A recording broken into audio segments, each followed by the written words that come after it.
Hi, my name is Albert Park, and I teach and research on Korean and East Asian history at Claremont McKenna.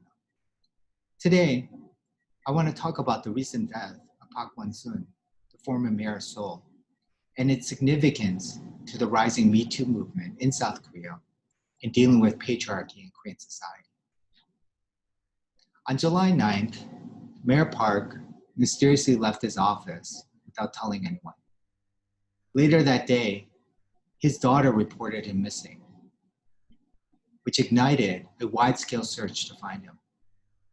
On July 10th, police discovered his body in an area of Seoul where authorities believe he committed suicide.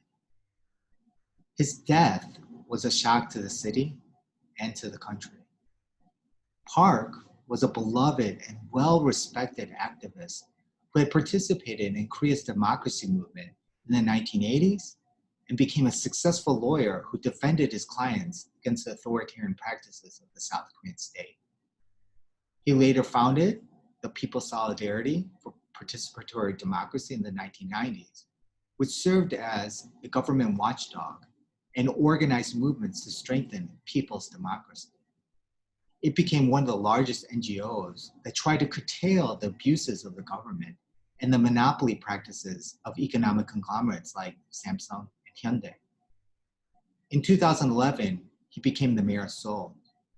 It's one of the most powerful positions in Korea because Seoul, as a city, has nearly half of the Korean population, and it is the center of political power because it's the capital of the country. Mayor Park was extraordinarily popular with his progressive platform, and thus he was re-elected twice. Lately, many people have said that he was going to be the next presidential candidate of the ruling party for the next presidential election. However, all those visions of him becoming the next president ended with his death. The question is, why did he commit suicide? Soon after his death, it came out that the mayor had allegedly continuously sexually harassed a former female secretary that involved a number of acts, such as inappropriately touching the secretary and sending lewd texts over the phone. The former secretary gave statements to the police right before Park's death that week. Park himself left a cryptic apology on his daughter's phone, which only fueled speculations about Park's alleged sexual harassment. And to this day, that cryptic apology hasn't been made public. The media and people have connected his death to these allegations. People are asking how these allegations are true in light of his progressive background and his support of women's rights and the Me Too movement in Korea, which have been growing over the years. The growing Me Too movement and the gains by women in the political and economic spheres in South Korean society is part of a long history of women fighting against patriarchy in the modern era. When Korea was colonized by Japan from 1910 to 1945, women were at the forefront of organizing political, economic, social, and cultural drives to dismantle the Confucian-based patriarchal order that had relegated women to the private sphere and males in the public sphere. Women during this period, in the 30s particularly, were at the forefront of criticizing also Japanese colonial practices. So you had a number of women who were also very ardent nationalists.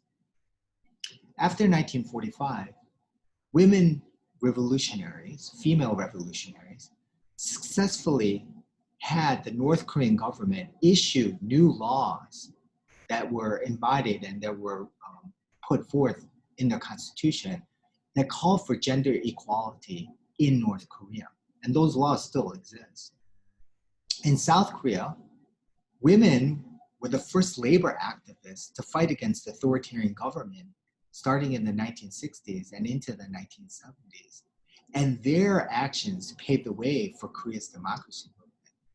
For example, in the 1970s, you had a Korean female pastor who was named Cho Wa-soon, and she belonged to this organization called the Urban Industrial Mission. And she organized female textile workers to fight against unfair economic practices in the factory, especially criticizing low wages, as well as calling for safe working conditions. It is the actions of these women in the 1970s that paved the way for these large-scale labor protests in the 1980s that happened in the heavy industries and involved a lot of males, that eventually this movement led to the increase of democracy in the 1980s and the toppling of the authoritarian government. Female activists in the 1990s and early 2000s continued to wage battle against patriarchy, especially through ways to increase, trying to figure out ways to increase female empowerment in the workplace. Past female leaders and activists created space for the fight for gender equality, and in so doing, sought to create a more politically and economically equitable society. It was this history that laid the ground for the rupturing event of the Me Too movement, which had successfully exposed even more patriarchy in South Korea. Either publicly or through the digital media, more women revealed their cases of sexual harassment and assault by Korean males, including assaults and harassment by high-ranking political figures and male entertainment stars. Their calls against these political figures led to particularly the resignation of a very well-known governor in Korea, as well as a well-known mayor in a South Korean city. More than just speaking up, female leaders of the Me Too movement have used it as a platform to connect gender equality to democratic reforms. That is, they have sought to create a movement that calls for fundamental changes that will lead to social renewal and the creation of a new society. Park's death may lead to a temporary pushback against the Me Too movement and the battle for gender equality. Already, there has been a push to end any investigation of Park's allegations to preserve his legacy and honor. In fact, right after his death, people were criticizing the female secretary for speaking out against Park because they, according to them, said that how could a person like Park, who was progressive and championed women's rights, committed these allegations, these forms of sexual harassment. So there has been a lot of kind of blowback against the Me Too movement and women speaking up.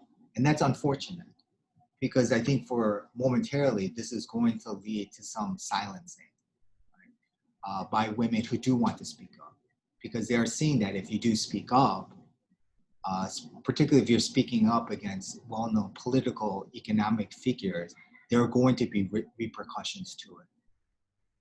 Regardless of the pushback though, the goals of the Me Too movement will be advanced because in my opinion, it's part of a long history of women's movement in Korea. It's part of a long history in the modern era that won't be silenced by a single event like Park's death. Thank you.